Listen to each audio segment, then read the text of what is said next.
Hi, welcome once again to M5's English language learning program, Let's Speak English. I'm Gav Duncan and I'm here on your TV to help you learn English. Now, are you sitting comfortably? Yes? Good. And are you ready for today's lesson? Yes? Good. Okay, well, let's learn English together.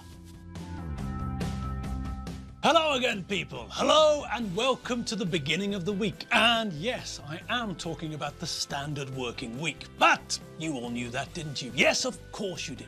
All right, so did you all have a good weekend? Was your weekend full of fun things? Did you enjoy yourselves? Well, I certainly hope so. That's what weekends are for, enjoying yourself. I enjoyed myself, thanks for asking. And before we get started, let me just ask you, do you think you'd recognize me out of the studio? I'm only asking because a couple of weeks ago, a lady recognized me immediately. All I said to her was, "You're not Vanok." But as soon as I spoke, and as soon as she looked at me, she knew who I was. Okay, you might think, no big deal. We know your face, but, and here's the thing, I was in our car driving and I was wearing a cap and my sunglasses. So I looked like this. So what do you think? Well, personally, I think that this woman has quite incredible powers of perception. This lady was working at the ticket booth for the ferry from Tihoin to Sandord. But with her skills of recognition, I think she should be helping Sherlock Holmes. So hats off to the lady with the recognition skills. Well done. All right, now back to today. Yes, it's Monday. You all know that, and that means what? Well, it's Monday, but what week is this? Does anyone know? No? Well, let me tell you, this is week 100. Yeah, it is, honest. Cross my heart and hope that I stick a needle in my eye. Honest. So what do we know about weeks which end in a 5 or a 0? Can they be divided by 5 with no remainder? Yes, they can, can't they? Yes, and that means, yes, it's time for another mini revision session.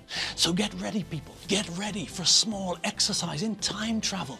We're going back in time, just a little way back, to cast our eyes once again over some things that we've seen in the last month or so. So, if you're all ready, you are all ready, aren't you? Yes? Good. Okay then, it must be time to roll the tape. All right, so did you all have a great weekend? Did you have fun? Well, let's hope you did. That's the point of the weekend, to relax, have fun and get some rest. Hopefully, you managed to do all three. Presumably, you had fun on Friday night, the very best evening ever invented. Then perhaps you had a bit of a rest on Saturday morning. Perhaps you had a lie-in. You know, when you stay in bed longer than usual, enjoying the fact that you don't have to get up. Then maybe you and your family or you and your friends did something fun on Saturday. Maybe you went to a museum or something like that. Maybe you went on a bike ride. Maybe you made some sandwiches and packed the sandwiches along with some cheese and some sliced ham or something like that, some salami or something, and then you packed all of your food and something to drink into a bag and went off for a picnic. I love picnics. Sandwiches, cheese, salami, and of course, some ice-cold cava, that fantastic Spanish sparkling wine, which is just as good as champagne, but not nearly as expensive or French. Then perhaps on Sunday you had a chance to lie in again. There was no pressure of work, so you could afford to take things easy, to just laze about the house, taking your time, waking up nice and slowly. So, you had plenty of time at the weekend to do things, to enjoy yourself and also to relax, get some rest and recharge your batteries. So, you should all be ready for the start of the week. Are you all ready for the start of the week? I hope so, because it's already started. All right, people, hopefully you're all ready because it's time for us to start too. Okay, now, what about the present perfect? Well, what about it? We know how to make this tense, don't we? Yes, of course we do. We use the verb to have as an auxiliary verb and then add the main verb of the sentence in the past participle form, that is, in the third form of the verb. Okay, now, do you all remember what I told you about the four groups? Yes, that's right. I mentioned that the four groups sometimes get a bit confused. The lines which separate the four groups aren't very distinct sometimes. Sometimes the lines are blurred. Now, before we go any further, let's just check that word, blurred. So, any ideas? Well, for a start, the word that we're looking at, blurred, is an adjective. And we also have another adjective which means the same thing, blurry. But we also have the verb to blur. All right, now, all of these, blur, blurred, and blurry, are connected to the same idea, obviously. And that idea is of something not being clearly visible. Think about a camera, for example.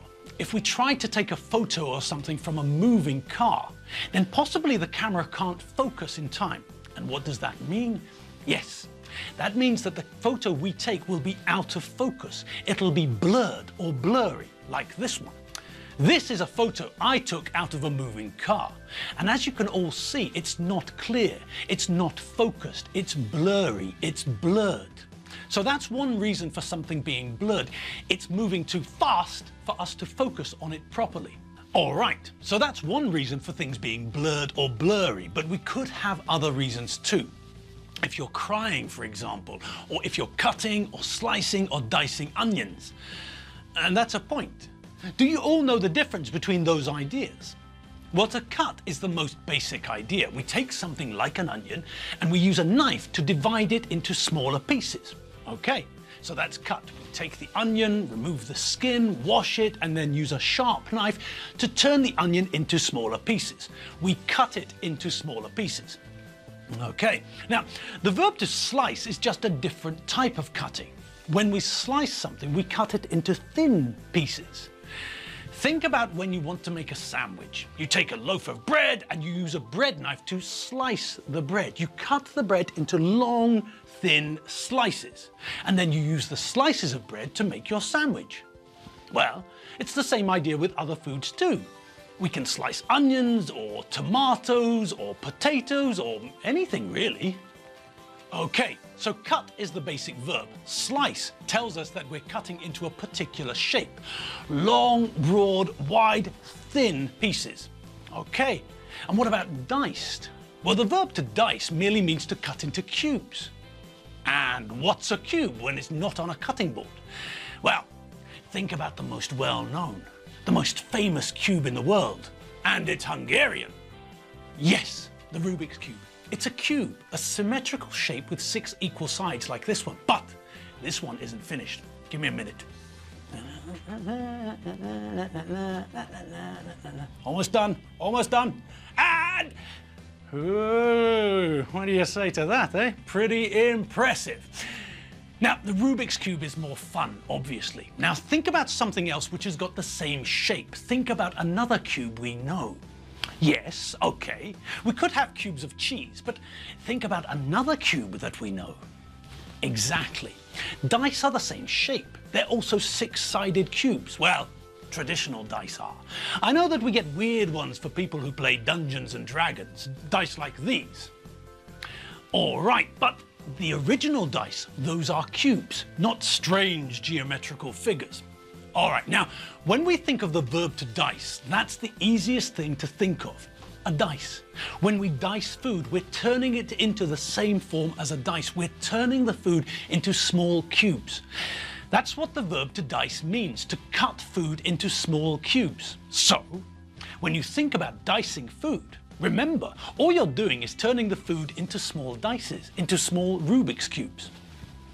All right, back to where we were. So, imagine that you're slicing or dicing onions and the onions are making your eyes water. They're making you cry. And this is not nice, obviously. But one thing that this causes, those tears in your eyes, is blurred vision.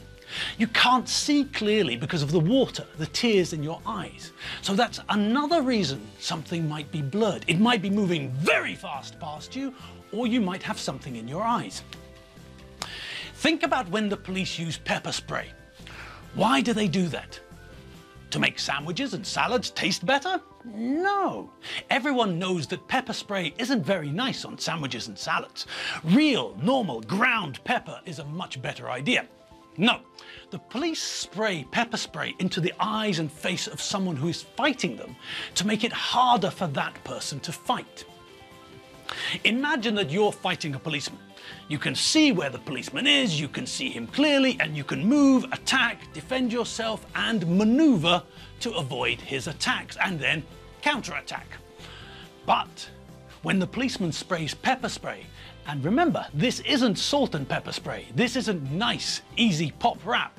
When you think about the pepper spray that the police use, don't think about this.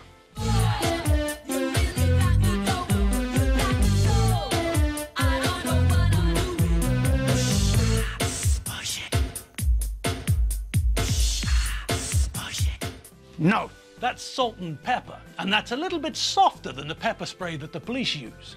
The police use pepper spray which is based on hot paprika. It's based on the capsicum family of peppers, and no, it's not like the pepper you put into or onto your food. No, this pepper is much, much stronger.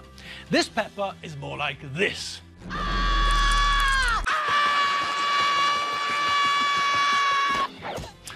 Yes, not the same thing at all, is it? No. So remember not to get confused when you're cooking, all right? All right, now, back to the fight with the policeman. The reason that the policeman sprays pepper spray into your eyes is connected to the words we were talking about earlier.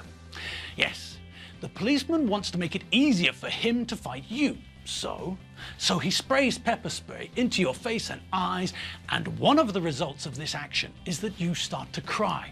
The pepper is an irritant. It irritates your eyes, and your body tries to stop this irritation. Your body tries to wash the irritant out of your eyes by producing tears, water in your eyes, so that the irritant will be washed away. All right. And when this happens, we get a repeat of the onion effect. The same thing happens. Your eyes fill up with water, and you can't see clearly. You can't focus properly. Your vision is blurred. So it's easier for the policeman to grab you and restrain you. You can't see clearly. Your vision is blurred. You can't see. You can't focus. So that's another reason why something can be blurred. There's something in your eyes which stops you from seeing clearly. Imagine what happens if you put Vaseline on your TV screen. Will you be able to see the TV picture clearly?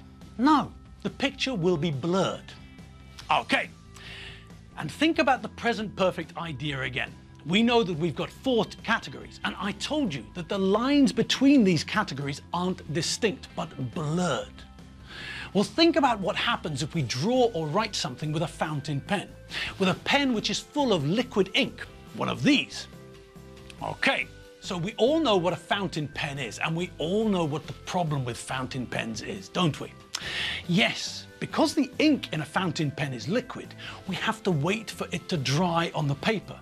If we don't, and we touch the ink, what happens? Yes, that's right, we smear the ink. We make a mess of the ink, and that means that the lines are now blurred. It's harder to see where one begins and the other one ends. And that's the situation we have with these categories. The lines between these categories are blurred. They're not clearly defined. This one could fit into that category, or maybe this one, or that one, or both. This is just the way that things are with the present perfect. But really, at the end of the day, it doesn't make too much difference. We'll learn when to use and when not to use the present perfect, and then the difference, or lack of difference, between the different categories becomes irrelevant, doesn't it?